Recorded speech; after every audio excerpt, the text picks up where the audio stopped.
삶이 무엇일까 고민하던 청년이 있었습니다. 스승에게 찾아가 이렇게 질문합니다. 스승님, 도대체 삶은 무엇이라 정의할 수 있습니까? 그러자 스승은 이렇게 대답합니다. 그것은 자네가 살아가면서 스스로 터득하는 거라네. 이 청년은 그래도 답을 찾지 못하자 산골에 있는 어느 암자, 유명한 스님에게 찾아갔습니다. 그리고 또다시 물었습니다. 스님, 삶은 무엇이라고 정의할 수 있습니까? 그러자 스님이 이렇게 대답합니다. 그걸 알면 내가 여기에 있겠나. 그래서 너무 실망하고 낙심한 채로 다시 돌아오는 기차에 올랐습니다. 그런데 이 청년이 그 기차 안에서 삶이 무엇인가를 깨닫게 되었습니다. 기차 안에 있는 음식을 파는 직원의 외침을 들었기 때문입니다. 삶은 계란이요, 삶은 계란이요. 우리는 삶을 여러 가지로 정의할 수 있습니다. 어떤 사람은 삶은 고통이다, 어떤 사람은 삶은 축제다. 그런데 삶은 만남입니다. 우린 태어나서 부모를 만나고 형제를 만납니다. 또 살아가다 보면 친구를 만나고 스승을 만납니다. 그런데 만남이 있어서 가장 중요한 것은 좋은 만남이어야 됩니다. 인생에서 악연을 만나면 불행해지지만 좋은 만남을 가지게 되면 인생이 행복으로 바뀝니다. 오늘 읽었던 우리 본문의 말씀은 축복의 만남을 가진 한 사람을 소개하고 있는데요, 바로 삭개오입니다. 삭개오는 과거에는 사실 불행한 삶을 살았습니다. 그가 돈을 믿고 살았기 때문입니다. 2절 말씀 보시면 삭개오라 이름하는 자가 있으니 세리장이요 또한 부자라. 삭개오는 부자였습니다. 그리고 세리장이었습니다. 이 세리장이라는 말은 단순히 세금을 거두는 세무서 직원이 아니라 지금으로 말하면 세무서장 같은 고위 공무원입니다.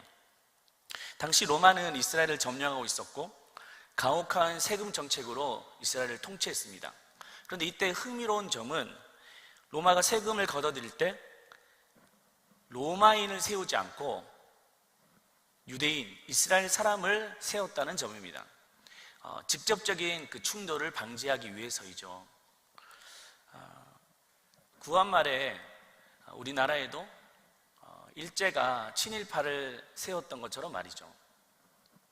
당시 세리는 입찰 형식으로 선정되었는데 세리가 투자한 돈을 다 회수하기 위해서는 더 많은 세금을 걷어들여야 했습니다. 예컨대 50냥을 로마에 바쳐야 한다면 100냥을 걷어들인 거예요. 그래서 나머지 50냥을 자기가 착취했던 겁니다. 만약 유대인들이 납세를 제대로 하지 않으면 로마 군병을 대동해서라도 징수했습니다. 그러니 유대인들에게는 매국노요, 그리고 경멸의 대상이었습니다. 하지만 삭개오는 전혀 개의치 않습니다. 돈만 있으면 자기 자신을 지켜줄 거라 믿었기 때문입니다. 그래서 더 악착같이 모으고 또 돈을 모아서 부자가 되었습니다. 그런데 여러분, 이 삭개오가 그렇게 악착같이 돈을 모으고 살아왔던 이유는 따로 있습니다. 자신의 결핍을 감추기 위해서입니다. 3절입니다. 그는 키가 작고 사람이 많아 할 수 없어. 그는 키가 작았다라고 말하죠. 여기서 키가 작다라는 그 원어의 의미는 마이크로라는 말인데요, 그냥 키가 작은 것이 아니라 장애가 있을 만큼 작았다라고 뜻합니다. 그래서 그는 어릴 때부터 자라오면서 키가 너무 작아서 친구들의 조롱을 받고 또 무시를 당하며 살았습니다. 그래서 누구보다도 그는 성공하기를 갈망합니다. 내가 성공해야지 저들에게 복수도 하고 내 결핍을 가릴 수 있다고 생각했기 때문입니다. 그러던 어느 날 예수님이 그 마을에 지나간다는 소문을 듣게 됩니다. 그러자 삭개오는 돌발 행동을 합니다. 그가 나무에 올라간 겁니다. 4절입니다. 앞으로 달려가서 보기 위하여 돌 무화과 나무에 올라가니 이는 예수께서 그리로 지나가시게 되밀어라. 그는 품위를 지켜야 될 고위 공무원입니다. 그런데 품위 따위는 중요하지 않았습니다. 그런데 이 행동은 그가 평생을 어떻게 살아왔는지를 보여주는 대목입니다. 남들보다 노력하면 성공할 수 있어.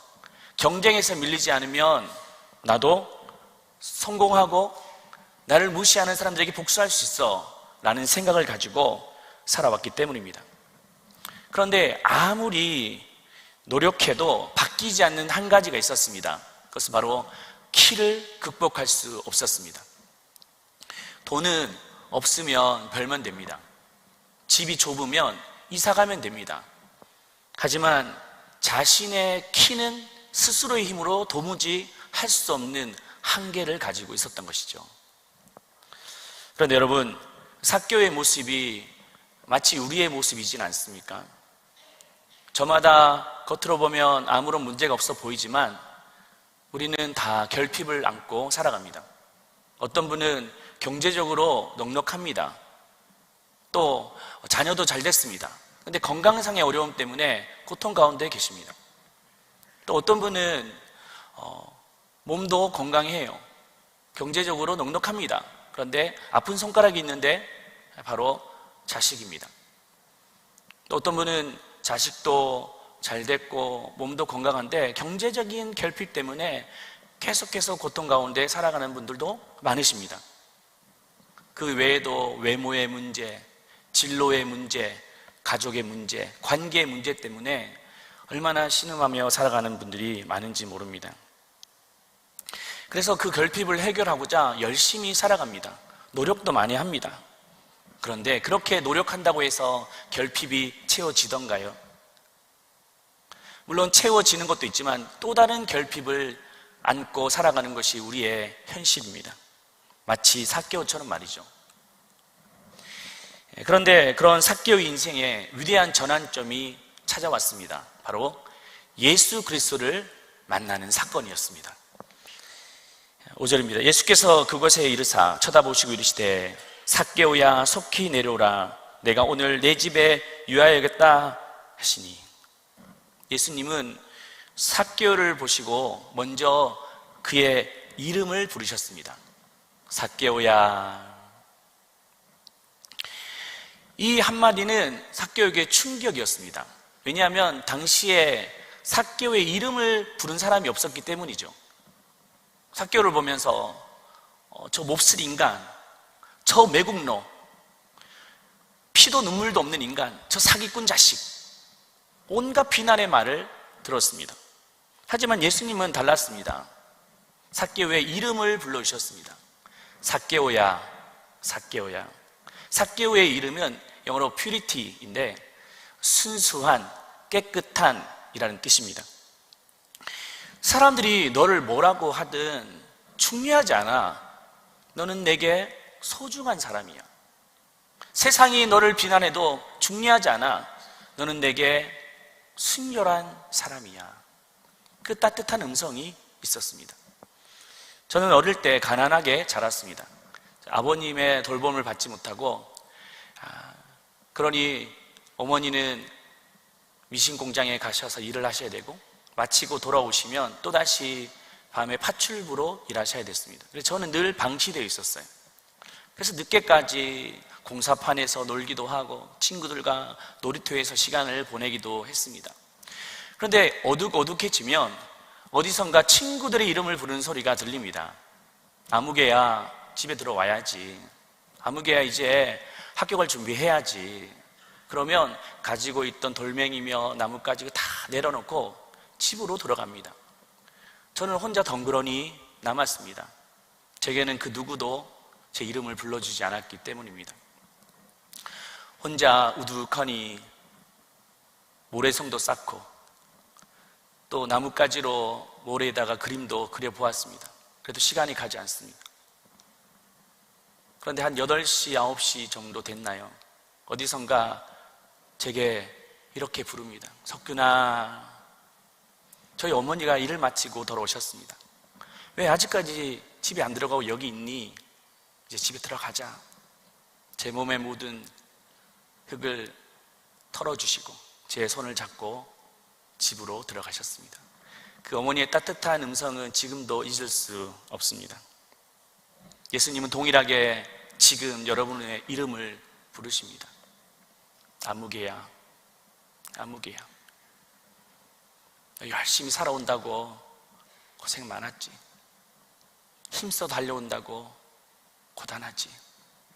이제 괜찮아, 괜찮아. 내가 너를 지켜줄게. 세상 끝날까지 너와 함께 할게. 주님이 말씀하십니다. 주님은 우리의 이름을 아십니다. 그리고 우리의 형편도 아십니다. 그래서 우리 이름을 불러주시고 우리를 따뜻하게 안아주시는 분이십니다. 오늘 이 시간 그 따뜻한 주님의 음성을 듣고 주님을 만나시는 시간이 되기를 축복합니다. 그때 세 가지 변화가 찾아오는데요, 저는 이 변화를 소개하고 말씀을 정리하고자 합니다. 첫 번째는 바로 참된 행복을 얻게 됩니다. 6절 보시면 급히 내려와 즐거워하며, 삭개오는 예수님을 만나자마자 즐거움을 회복했습니다. 참된 행복을 찾았다는 말이죠. 그는 한때 돈이 행복의 조건이며 돈이 행복의 이유라고 생각했던 사람입니다. 그래서 원하는 것을 손에 놓고 또 경쟁에 밀리지 않으려고 몸부림치며 살았습니다. 하지만 현실은 달랐습니다. 가지면 가질수록, 경쟁에서 이기면 이길수록 공허함이 몰려왔습니다. 외로움이 몰려왔습니다. 그런데 그가 예수님을 만나는 순간 그 어떤 것도 채울 수 없었던 그 공허함이 채워졌습니다. 참된 행복을 찾을 수 있었습니다. 오늘날에도 삭개오처럼 돈 이퀄 행복이라고 믿는 사람들이 많습니다. 그러나 정말 돈이 우리의 행복을 가져다 주던가요? 물론 어느 정도는 필요하겠지만 근본적인 행복을 해결하지는 않습니다. 돈이 우리의 행복을 보장하지 않는다는 것은 곳곳에서 우리가 알 수 있는데요, 우리가 다만 눈을 닫고 길을 막아서 외면할 뿐이지 우리 주변에는 너무나도 그 증거들이 많습니다. 선진국의 자살 통계를 보십시오. 세계에서 가장 잘 사는 나라들을 보면 특별히 덴마크가 있는데, 덴마크는 1인당 국민소득이 6만 불 이상이 됩니다. 그런데 그 충격적인 사실은 인구가 500만 명도 안 되는 그 나라에 매년 3,000명 이상이 스스로 목숨을 끊는다고 합니다. 프랑스, 네덜란드 말할 것 없죠. 우리나라도 다르지 않습니다. 좀 잊을만 하면 매스컴에서 나오는 유명 연예인의 자살 사건, 또 재벌가 2세의 스스로 목숨을 끊는 사건, 유명 정치인, 교수, 그들이 돈이 없어서 극단적인 선택을 할까요? 그렇지 않습니다. 돈이 행복을 보장하지 못한다는 증거입니다. 인간의 불행은 가난도 아니요 결핍도 아닙니다. 반대로 인간의 행복도 부와 명예도 아닙니다. 참된 행복은 오직 예수님을 만나야 될 줄로 믿습니다. 오늘 간증하신 성도님의 이야기도 참 들어보시면 아시겠지만 저도 많은 은혜를 받았습니다. 살아오면서 참된 행복을 찾지 못했습니다. 몸도 아프고 그리고 하는 일마다 안 되고 삶이 고단해졌습니다. 하지만 예수님을 만나고 참된 행복을 찾았습니다. 이렇듯 예수님은 우리에게 행복을 주기를 원하십니다. 여러분, 인생에 수고하고 무거운 짐이 있습니까? 주님 앞에 내려놓으십시오. 그리고 주님이 주시는 참된 안식을 얻으시기를 축복합니다. 두 번째는 죽음의 문제를 해결합니다. 9절 보시면 예수께서 이르시되 오늘 구원이 이 집에 이르렀으니, 구원이 이르렀다. 아시죠? 이 사람도 아브라함의 자손이미로다. 인간의 행복을 가로막는 것은 여러 가지가 있습니다. 그런데 가장 근본적인 원인은 무엇일까요? 바로 죄의 문제입니다. 인간은 죄 때문에 고통받고 죄 때문에 죽습니다. 삭개오 역시 불행의 근본적인 원인은 죄의 문제를 해결하지 못했기 때문입니다. 우리도 죄의 문제를 해결하지 못하면 공허함이 몰려오고 결국 또 우리가 영원한 멸망, 지옥에 가게 됩니다. 그래서 로마서 3장 23절 이렇게 말씀하고 있죠. 모든 사람이 죄를 범하였으며 하나님의 영광에 이르지 못하더니. 나만 죄를 지었다, 당신만 죄를 지었다라고 말하지 않습니다. 우리 모두가 다 죄를 지었다라고 하죠. 그래서 하나님 영광에 이르지 못했다라는 말은 영생을 가지지 못했다, 천국에 가지 못했다라는 뜻입니다. 그런데 이 말씀이 좀 와닿지 않는 사람이 있어요. 내가 무슨 죄인이냐, 내가 사실 그렇게 막 착하게 산 건 아니지만 그렇게 못되게 산 것도 아니다, 누구 해코지 한 적도 없고 피해를 준 적도 없는데 왜 내가 죄인이냐. 그런데 죄라는 것은 단지 세상에서 말하는 어떤 사회법에 저촉되는 것, 그것만 말하지 않습니다. 창조자 하나님을 무시하고 내 마음대로, 내 육신의 소욕대로 살아가는 것이 가장 큰 죄라고 말하고 있습니다. 여러분, 강대상이나 여러분 앉고 계시는 이 테이블, 의자, 그냥 스스로 생긴 것입니까? 그렇지 않죠. 제작자에 의해서 만들어졌습니다. 하물며 우리 인간이 그냥 만들어졌을까요? 그렇지 않죠. 창조자 하나님이 우리를 만드시고 빚으셨기 때문에 우리가 이 자리에 있습니다. 그래서 창조자 하나님의 뜻대로 살 때 가장 안전하고 행복합니다. 그런데 인간은 어떻습니까? 이 세상의 주인이 나라고 생각하는 거죠. 내가 하고 싶은 대로, 내가 먹고 싶은 대로, 내가 하고 싶은 대로 내 마음대로 하겠다는데 왜 당신이 참견하냐고 그렇게 살아갑니다. 결국 자기가 주인이라고 말하면서 또 삶의 공허함을 느끼고 결국 죽음에 이르게 된다는 사실입니다. 물고기가 물 안에 있는 게 너무 답답해서 그냥 뛰쳐나가면 그냥 좀 살 수 있겠지라고 하면 살 수 있나요? 금방 말라져 죽고 말 것입니다. 우리도 마찬가지입니다. 하나님 안에 거할 때 가장 안전한데 답답하다고 그냥 뛰쳐나가면 어떻게 될까요? 우리는 결국 멸망에 이르게 됩니다. 그런데 놀라운 사실은 이런 인간들을 보시고 주님은 여전히 사랑하셨습니다. 그래서 죽어져 가는 우리를 살리기 위해서 이 땅에 하나님의 아들 독생자를 보내셔서 우리의 죄를 모두 다 짊어지시고 십자가에 못 박히셨습니다. 그래서 중요한 것은 우리가 이 사실을 믿을 때 영원한 생명을 얻을 수 있습니다. 우리가 잘 아는 말씀, 또 교회를 다니지 않으셨던 분도 한 번쯤 들어봤던 말씀인데 요한복음 3장 16절을 같이 한번 읽어보겠습니다. 하나님이 세상을 이처럼 사랑하자 독생자를 주셨으니 이는 그를 믿는 자마다 멸망하지 않고 영생을 얻게 하려 하심이라. 인간은 죽음을 비켜갈 수 없습니다. 그런데 예수님을 믿을 때 죽음을 비켜가고 죽는다 할지라도 영원한 생명과 영원한 부활의 몸으로 저 천국에 이르게 될 것입니다. 마지막 세 번째는 진정한 친구를 얻게 됩니다. 5절 말씀 보시면 예수께서 그곳에 이르사 쳐다보시고 이르시되 삭개오야 속히 내려오라. 내가 오늘 내 집에 유하여야 하겠다 하시니. 예수님은 삭개오의 이름을 단순히 부르고 그친 것이 아닙니다. 내가 오늘 너희의 집에 머무르겠다 라고 하셨습니다. 이 말은 당시의 유대사에서는 상상도 할 수 없는 말입니다. 왜냐하면 집에 머물다 라는 말은 그와 교제하기를 원하고 친구가 되기를 원한다라는 뜻입니다. 삭개오는 친구가 없었습니다. 아무도 그와 교제하기를 원치 않았습니다. 그런데 예수님은 이름도 불러주시고 내가 너와 친구가 되겠다라고 하시죠. 우리 주님은 지금 이 시간 여러분들에게도 그렇게 친구가 되어주기를 원하십니다.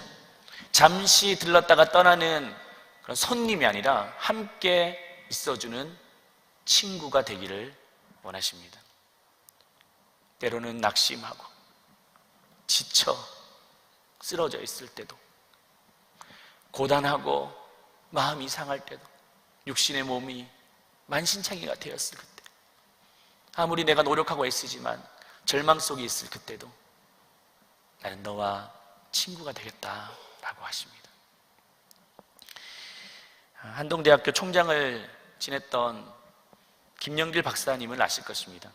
그는 미국 나사에서 근무했던 분이신데요, 세계적인 과학자였던 그가 나사 안에 있는 성경 공부 모임에 우연하게 들어가게 되었습니다. 아내의 권유로 들어간 터라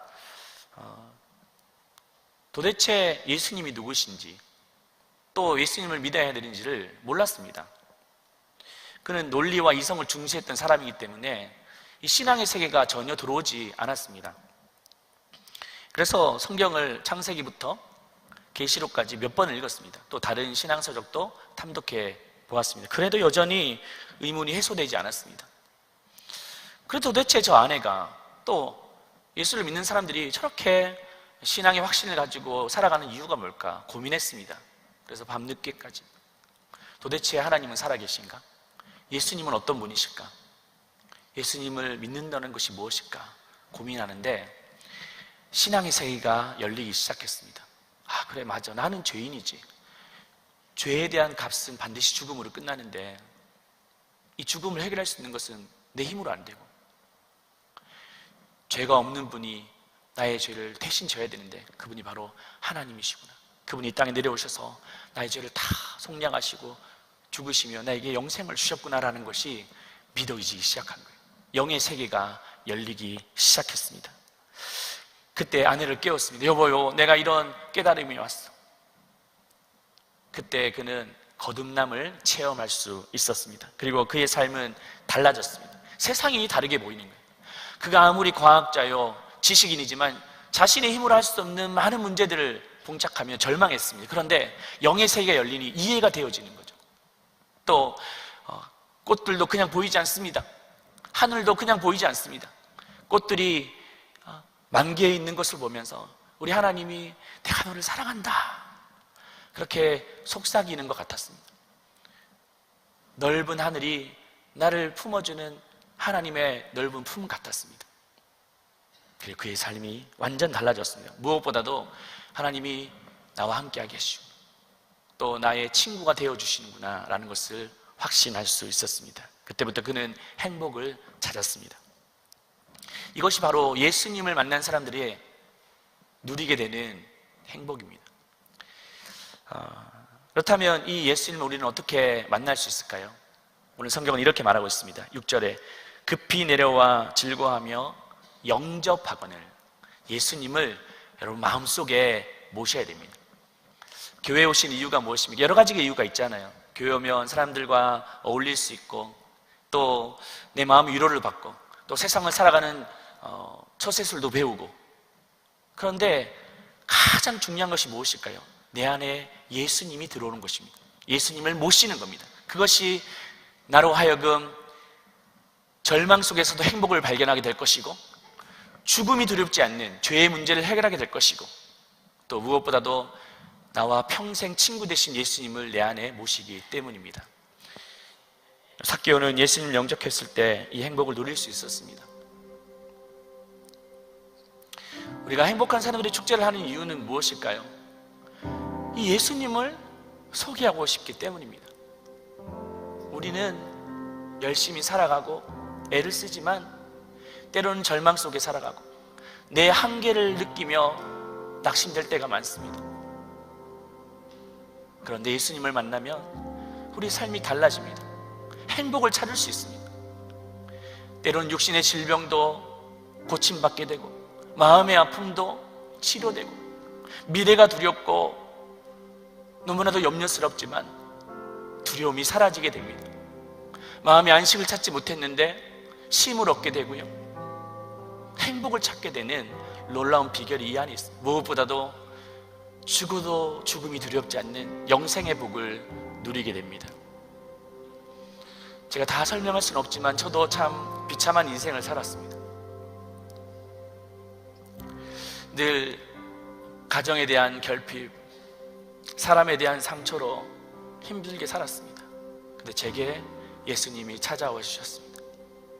그리고 아들아, 아들아, 내가 너와 세상 끝날까지 함께 할 것이다 말씀하신 그 음성 듣고 지금까지 왔습니다. 여러분, 그 예수님을 꼭 만나셔서 참된 행복을 누리시기를 주님의 이름으로 축복합니다.